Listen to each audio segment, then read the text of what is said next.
출애굽기 20장 12절에서 17절까지 우리 한 목소리로 함께 합독해서 읽겠습니다. 시작.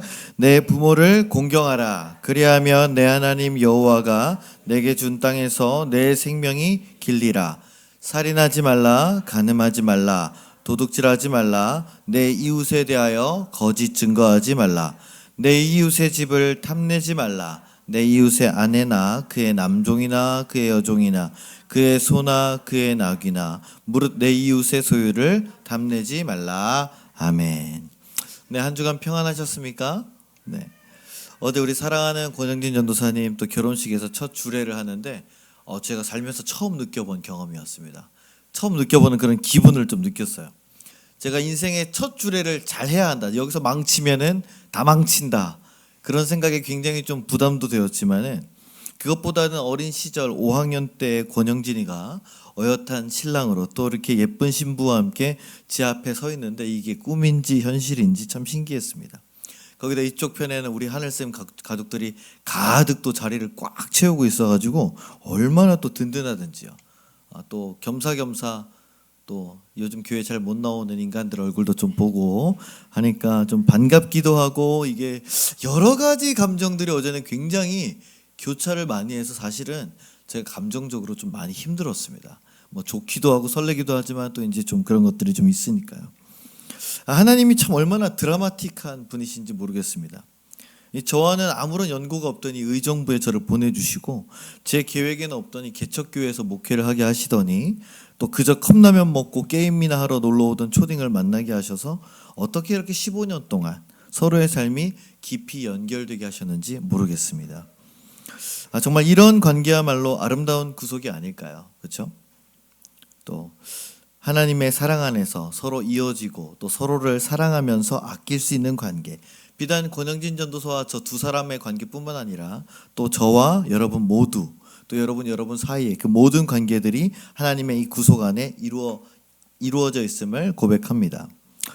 우리가 어째서 이렇게 서로에게 관심을 가지고 또 기쁨과 슬픔을 나누고 또 기도하며 사랑하며 살아갈 수 있게 되었을까? 사실 내 한 몸, 내 가족, 내가 사랑하는 사람들만 챙기기에도 너무나 각박한 세상입니다. 또 그런 세상이라서 하나님 한 분만 붙잡기에도 굉장히 버거울 텐데 하나님께서는 우리가 당신만 바라보면서 살기를 원하시지 않으시더라고요. 지난주에 우리가 10계명의 1계명에서 4계명을 살펴보면서 하나님과의 관계를 깨달았습니다. 결국 우리가 하나님을 사랑하고 하나님을 바르게 섬기고 또 하나님의 이름을 가볍게 여기지 말고 또 바로 이 주일 안식일을 지키는 것, 이 네 가지를 딱 한마디로 정의하자면 이렇습니다. 하나님과의 관계가 바로 서야 한다. 따라해 볼까요? 시작. 하나님과의 관계가 바로 서야 한다. 그리고 오늘 10계명 5에서 10계명까지를 통해서 하나님께서는 사람과 사람 사이의 관계를 또한 바로 세워야 함을 알려주시고 계십니다. 하나님과의 관계만 중요한 것이 아니라 이 땅에서 하나님의 자녀로 살아가기 위해서는 이 자녀들 간의 그런 계명도 굉장히 중요하기 때문이죠. 이 시간 하나님의 아름다운 구속, 이 관계의 계명을 통해서 깨닫는 은혜가 있으시기를 주님의 이름으로 간절히 부탁을 드립니다. 먼저 10계명의 1에서 4계명을 쭉 한번 살펴보면은 하나님과의 관계를 회복하고 바로 세우고 나면 그 다음에 우리에게 중요한 것은 뭐냐? 바로 이 세상에서 같이 살아가는 사람들입니다. 여러분 아무리 하나님과의 관계가 좋다고 해서요 사람들과의 관계가 좋지 않다면 그것이 올바른 신앙일까요? 아니겠죠. 제가 전에도 이혼 숙녀 캠프나 뭐 상담 프로그램에서 나오는 분들 중에서 가족은 신경도 안 쓰고 일주일에 막 5번씩 교회 가서 살고 예배드리고 그런 분이 있다고 하면서 보여드린 적이 있습니다. 그렇죠? 내 가정을 돌보지 않는데 하나님을 잘 섬긴다? 이런 말이 됩니까? 마찬가지로 최근에 문제가 된 여러 목사들도 있습니다. 어떤 분은 10억을 횡령하고도 담임 목사를 그대로 하는 데는 아무런 문제가 없다고 합니다. 어떤 분은 부교역자들에게 막말과 욕설을 하고 사임했다가 2달 만에 원로 목사로 당당하게 강단에 복귀한 분도 있습니다. 왜 이럴까 싶습니다. 그럼 하나님을 사랑한다는 믿음은 도대체 뭘로 증명할 수 있을까요? 물론 예배에 참여도 또 성경 말씀을 통독하고 또 우리가 기도하는 그 시간, 물리적인 시간으로 증명될 수는 있을 것입니다. 그러나 그보다 중요한 것이 뭐냐? 바로 내 주변 사람들을 향한 바로 사랑의 실천입니다. 제가 늘 말씀드리지만 요즘만큼 사람들 간의 관계가 어려운 때가 없습니다. 가족들 간에도 거리감이 있죠. 그래서 부부 사이에서도 부모와 자녀 사이에서도 그 벽이 존재합니다. 친구들도 예전에는 우르르 막 많이 사귀는 게 좋았는데 요즘 또 그렇지가 않아요. 그죠? 그 뭐 급식 먹는 애들 이런 애들이 몇 명밖에 없습니다. 정말 소수만 사귀죠. 그리고 교회 안에서도 저희 교회 같이 이렇게 좀 끈끈한 교회 말고는 그냥 와가지고 딱 주일 도장만 찍고 그냥 뭐 아는 사람 조금 인사하고 그리고 가서 나머지 시간에는 자기 오후 시간을 보내는데 바쁩니다. 그만큼 뭐냐? 교회 안에서도 깊은 교제를 나눌 수 없고 겉으로만 인사치레를 하고만 맙니다. 분명히 나의 선택으로 신앙생활을 하고 하나님의 말씀 안에서 또 이 아름다운 구속 안에서 내가 열심히 살아가고는 있는데 또 사람들과의 관계를 어떻게 해야 할지 모르는 경우가 또 참 많습니다. 그래서 하나님께서는 오늘 이 십계명을 통해서 사람들과의 관계를 위한 질서를 주신 것이죠. 이 4계명까지를 통해서 하나님을 어떻게 섬기는지를 우리가 잘 배웠다면 그 다음에 가장 중요한 것이 5계명에 나옵니다. 5계명이 무엇입니까? 내 부모를 공경하라. 이 초등학생들한테 알려주면은 공격하라로 알아들어가지고 부모님을 공격해요. 뭐 이런 재민이들이 있는데 아마 이 계명을 보시면은 아마 여기 계신 분들 대부분은 나는 뭐 그럭저럭 잘하고 있지라고 생각할 수 있습니다. 부모님께 다들 잘하시죠, 그죠? 뭐 안부 인사 잘 전해드리고 또 생신이면은 생신도 잘 챙겨드리고. 그런데 단순히 그런 수준에서 잘하는 것이 아닙니다. 여기서 공경하라는 히브리어는 카베드라는 단어입니다. 카베드. 굉장히 무겁다라는 말이에요. 나에게 있어서 가장 무거운 것, 즉 가장 귀하고 가치 있는 것으로 대하라는 말입니다. 이스라엘 백성들이 목숨만큼 중요시 여기는 것이 두 가지인데 하나는 하나님을 섬기는 것이고 두 번째는 부모님을 섬기는 것입니다. 우리가 태어날 때 부모님을 선택해서 태어나신 분은 여기 아무도 안 계실 것입니다. 태어나 보니 내 부모님이죠. 어릴 때부터 부모님을 보면서 어쩔 수 없이 다른 사람들의, 다른 친구들의 부모님을 또 보게 됩니다. 그러면 이런 생각을 할 수도 있어요. 왜 내 부모님은 이렇지? 성품이나 환경이나 여러 가지 면에서 나를 만족시키지 못해서 속상할 때가 있습니다. 그러면 짜증이 나요, 자녀 입장에서는. 도저히 어떻게 바꿀 수가 없기 때문이죠. 그런데다가 내가 원하는 만큼 나를 지원해주지 못한다면 그 짜증이 원망으로 바뀝니다. 반대로 나를 너무나 많이 아껴주고 사랑해주고 관심이 많은 부모님은 어떨까요? 그런 부모님 무조건 좋기만 할까요? 그것도 아닐 수 있습니다. 내가 하는 일에 사사건건 개입하고 사사건건 전화해서 이거 해라 이거 하지 말아라, 이건 이렇게 해라 전 저렇게 해라, 학원 가야 된다 숙제해야 된다, 내 생각보다는 부모님 뜻에 따라서 이리저리 살아갈 수 있다는 것이죠. 그러면 그 사람은 이런 생각을 할 겁니다. 제발 간섭 좀 안 했으면 좋겠다. 이렇게 가정마다 각각 다 다른 상황입니다. 그럼에도 불구하고 부모를 공경하라는 계명에서 우리는 무엇을 배워야 할까요? 무조건적인 순종이 아니라 부모와 자녀는 내가 가장 처음 만나는 권위에 대한 순종과 존중에 대한 것을 배우게 하신다는 것이죠. 물론 요즘은 시대가 바뀌어서요, 부모님의 권위도 예전 같지가 않습니다. 부모님은 꼰대야 막 이러면서, 그죠? 엄빠라고 부르는데 요새는 엄마 아빠를 줄여서 엄빠, 그죠? 엄크 들어보셨습니까? 엄크, 엄마 크리티컬. 엄마가 나한테 잔소리하고 막 외출 금지 걸고 용돈 금지 걸고 하면 이제 엄크 떴다 이제 이러거든요. 네? 아빠는 잘 이렇게 투명 인간이라 잘 안 써요. 그러면서 뭐 심하면 이제 부모님이 나한테 해준 게 뭐가 있냐고. 내 인생 내 마음대로 사는 거지. 뭐 이런 생각이 당연하게 자리 잡습니다. 어린 자녀들을 보십시오. 부모들에게 막말하는 걸 우리가 쉽게 볼 수 있습니다. 어디서 볼 수 있습니까? 카페나 식당에서. 조그만 아이들, 우리 이렇게 조그만 애들 5세, 7세, 뭐 9세, 13세 요런 애들이요. 햄버거 집이나 피자집 가서 이제 뭐 부모님한테 하는 거 한번 보십시오. 아주 네. 옛날 같으면 주워 팼죠. 나가서 저 화장실에 끌고 들어가서 뒤질 때까지 맞고 그다음에 너 집에 갈 거야. 가만히 있을 거야. 제가 그랬던 기억이 나거든요. 제가 백화점만 가면은 장난감 콘에서 그렇게 들어 누웠습니다. 건담 사달라고, 레고 사달라고, 변신합체 골드론, 볼트론 이런 거 사달라고 그러면은 저희 어머니가 보다 안 되면 머리끄댕이를 잡고 여자 화장실로 끌고 들어가서 맨 끝에 화장실에서 저를 죽살나게 팼던 기억이 납니다. 네. 얼굴은 안 때리셨어요. 등짝을 그냥 미친 듯이 저희 어머니 눈이 무섭잖아요. 팍. 그럼 이제 아빠는 밖에서 기다리고 있다가 이제 제가 이제 이렇게 질려서 나오면은 밥 먹고 갈래? 집에 갈래? 그럼 아무 말도 안 하고 이만큼 나오죠. 이랬던 기억이 납니다. 옛날 같으면 이렇게 좁혀도 되는데 그렇죠? 요즘은 그렇지가 않죠. 부모님들이 아주 쩔쩔맵니다.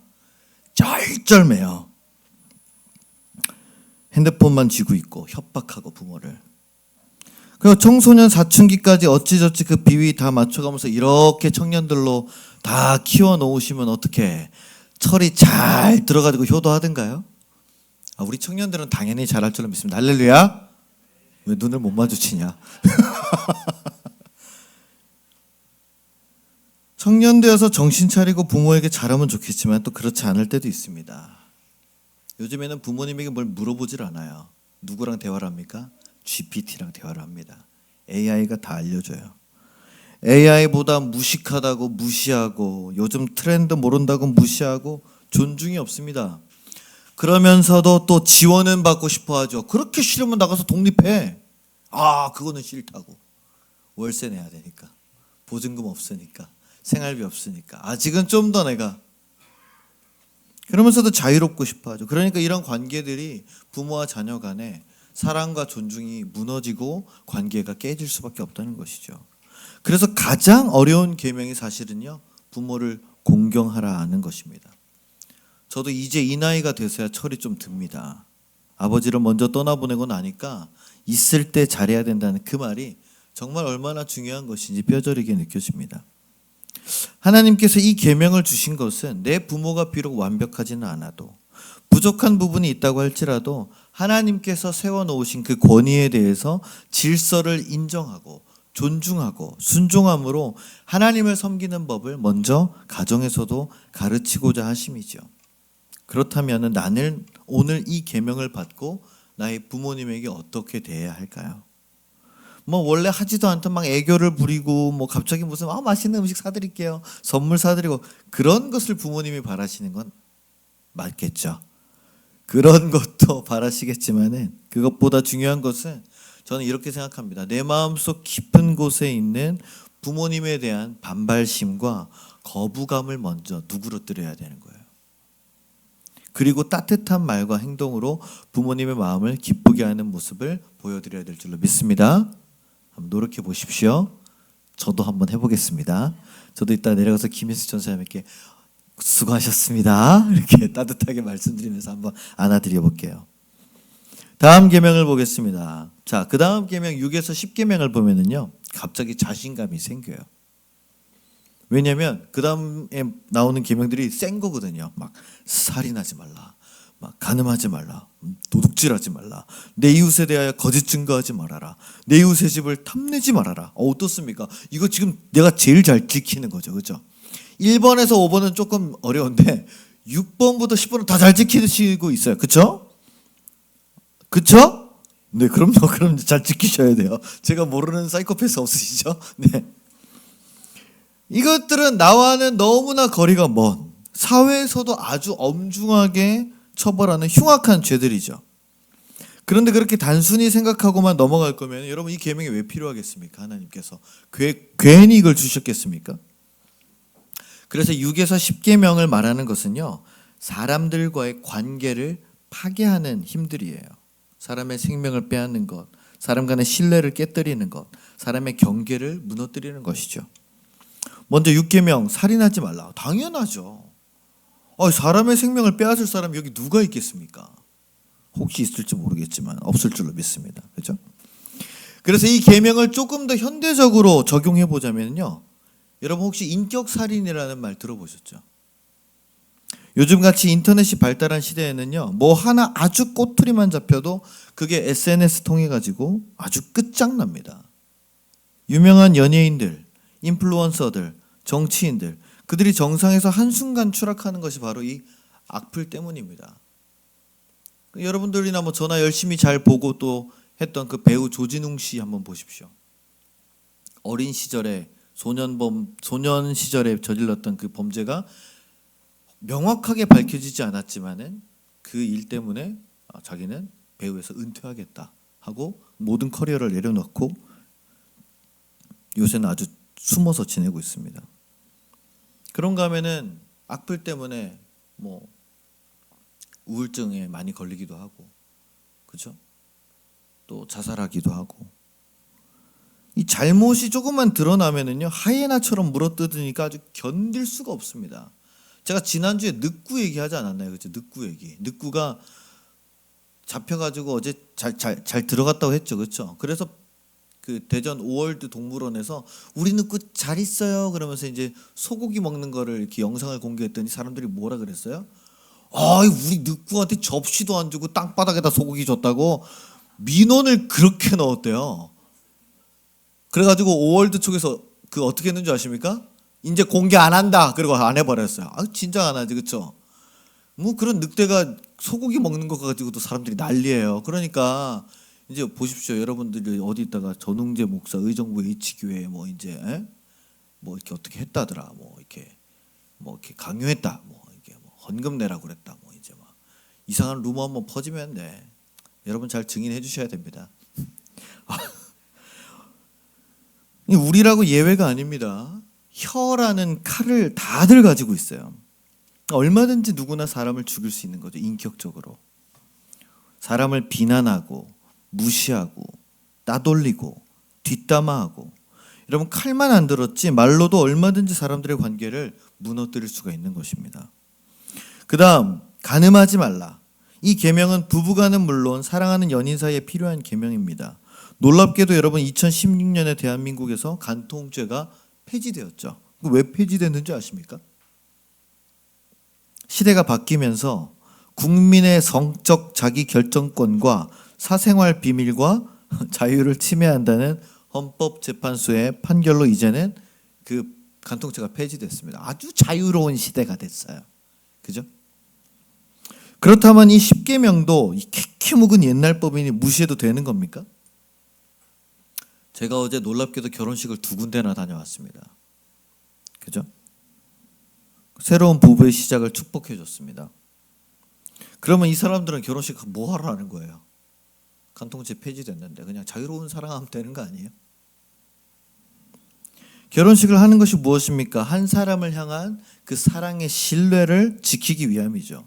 결국 인간관계의 핵심은 무엇입니까? 신뢰입니다. 특히 남녀 간의, 연인 간의, 부부 간에서 사랑의 신뢰는 너무나 중요하죠. 그런데 요즘은 뭐 감정에 더 중요하다는 추세가 더 많죠. 그냥 뭐 젊을 때 뭐 신날 때 뭐 한번 재밌게 즐겨보는 거지 뭐. 좋으면 만나고 싫으면 헤어지고 만나면서 또 다른 사람 만날 수도 있고. 하지만 하나님께서는 그것이 그렇게 옳지 않다고 하시는 것이죠. 사랑에는 책임이 따라야 합니다. 희생이 따라야 합니다. 책임 없는 사랑은 육체적 쾌락과 본능에 불과합니다. 다음 도둑질하지 말라는 계명은 무엇입니까? 사람과 사람 사이의 경계에 대한 이야기입니다. 경계. 여러분 다른 사람의 물건을 훔치는 것만 도둑질이 아닙니다.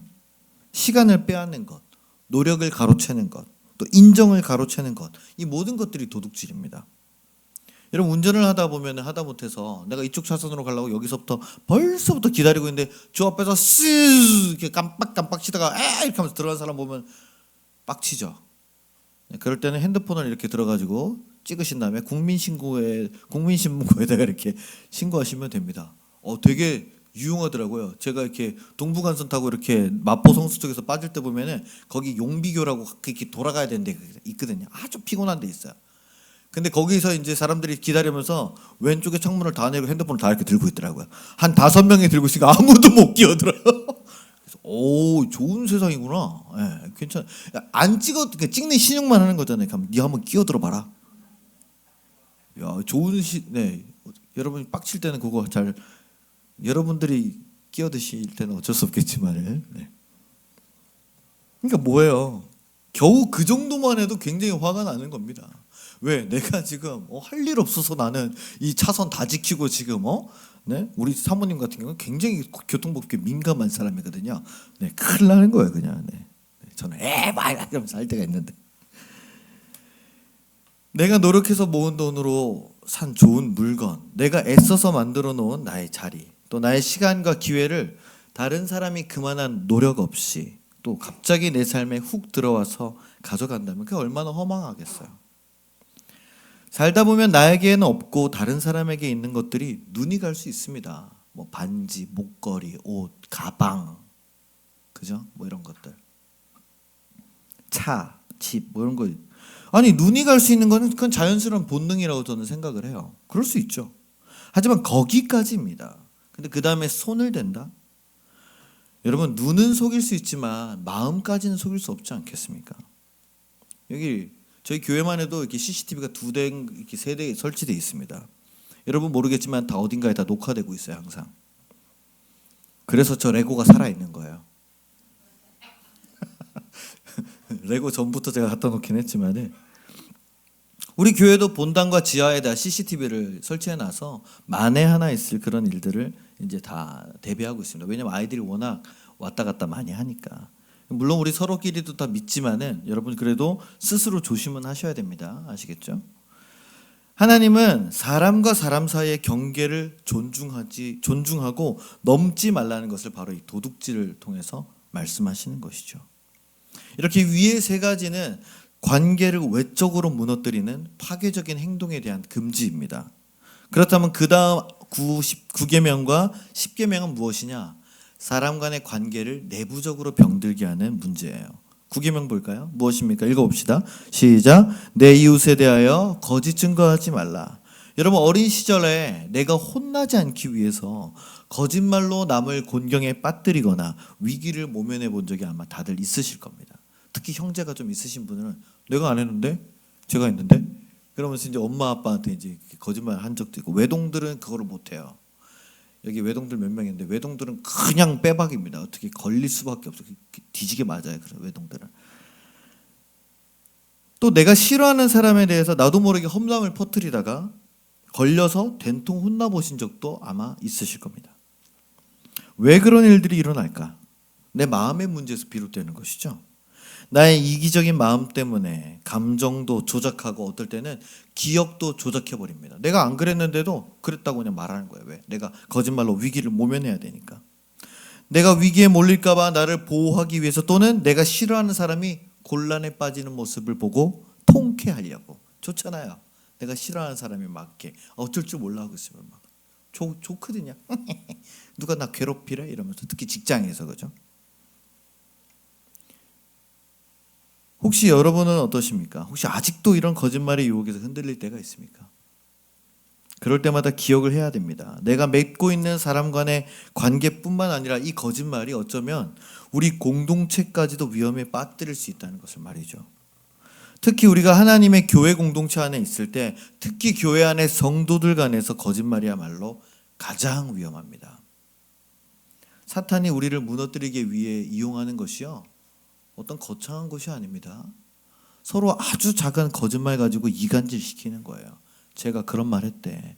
목사님이 너 안 왔을 때 너 흉 봤어. 목사님이 너 앞에서는 뭐 너 그러고 있지? 뒤에서는 이런 말 해. 이러면서 서로 그런 말들을 막 이렇게 만들어내요. 그래서 우리 한 사람이라도 우리 중에서 거짓에 넘어가면은요, 그 여파는 쓰나미처럼 우리 교회를 덮쳐옵니다. 그리고 마지막 10계명, 내 이웃의 것을 탐내지 말라고 하십니다.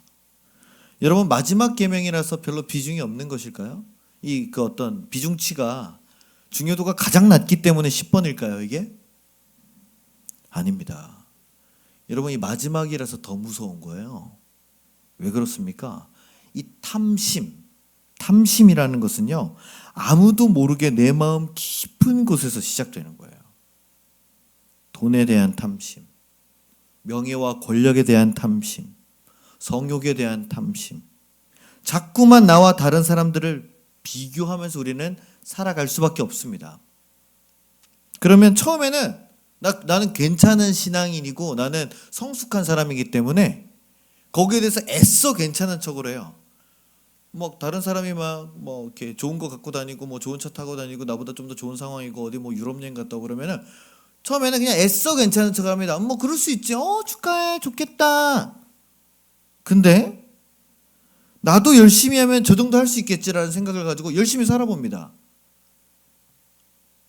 근데 세상이 그렇게 호락호락하지가 않아요. 계속 실패하고요. 좌절을 겪게 되면 그 가운데서 불만이 싹트게 됩니다. 그럼 그 불만은 어둠 속에서 이제 욕심으로 뿌리를 내립니다. 자꾸만 속에서 왜 나는 못 가지지? 왜 나는 저렇게 못 살지? 이 욕망이 꿈틀거리면서 계속 나를 충동질하는 거예요. 그래서 결국 그 충동을 못 참으면은 어떤 결과가 일어납니까? 이 10계명의 이 10번째가 무너지면은 1번부터 다 무너지는 거예요. 싹 다. 왜요? 욕망을, 탐심을 내가 잡았으니까 하나님을 잡을 수가 없어요. 하나님보다 탐심이 우선입니다. 그러면 하나님을 믿지 않게 돼요. 1, 2, 3, 4번이 다 파괴됩니다. 그죠? 그러면 나를 붙잡아주던 이 구속이 풀리게 되는 거예요. 그럼 어떻게 됩니까? 강아지 키우시는 분들 여기 별로 없으시네요. 강아지 키우시는 분들 이렇게 데리고 다니다가 목줄 풀고 네 맘대로 놀아라 그러면 어떻게 돼 얘가?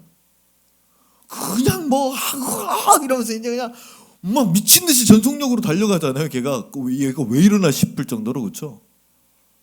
저도 키워봐서 알거든요. 그러다가 이제 정신 깜빡하면 놓치는 거예요. 그러면서 백구를 찾습니다. 백구야 돌아와. 늑구처럼 이제. 정신없이 그 구속이 풀리게 되면 달려갑니다. 부모도 안중에 없고 내가 가지고 싶은 것을 위해서라면 살인도 하고요. 간음도 하고요. 도둑질도 하고요. 마치 폭주기관차처럼 달리는 겁니다. 그럼 그 끝은 어딥니까? 결국 나뿐만이 아니라 나와 엮인 모든 사람들의 관계가 다 파괴되는 거야. 내 가족은 말할 것도 없고 만신창이가 돼서 너덜너덜해집니다. 그래서 이 탐심이 무서운 거예요. 10번이 제일 무서운 겁니다, 여러분. 하나님보다 내가 원하는 것을 향해서 나를 더욱더 강력하게 끌어당기기 때문이죠.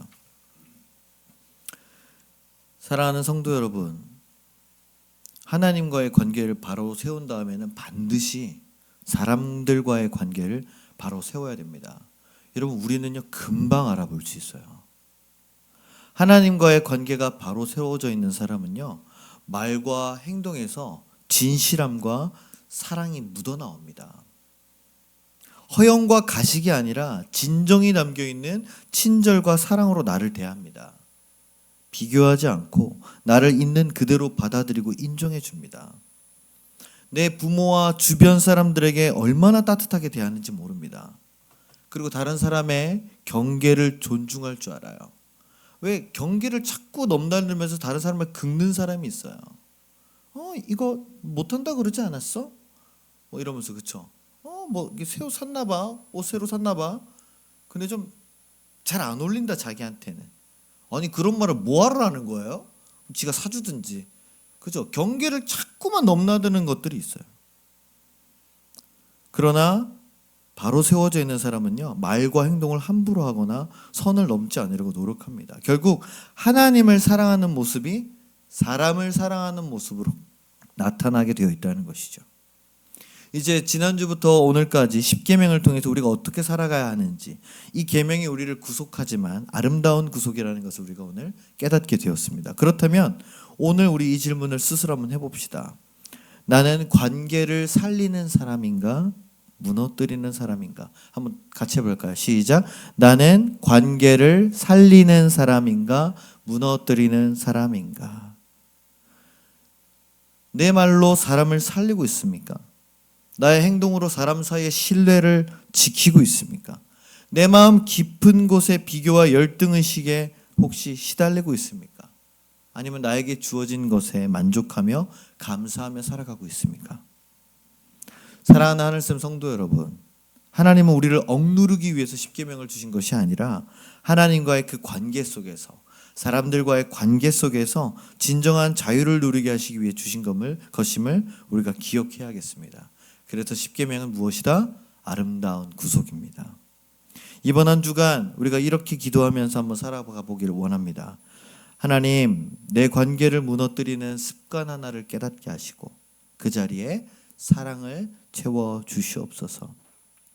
우리 하나님께서 여러분과의 관계를 회복시키시고 여러분과 사람들과의 관계를 회복시키시고 또 우리를 통해 사람을 살리시는 아름다운 인생으로 승리하는 저와 여러분들 되시기를 주님의 이름으로 간절히 축원합니다. 기도하겠습니다.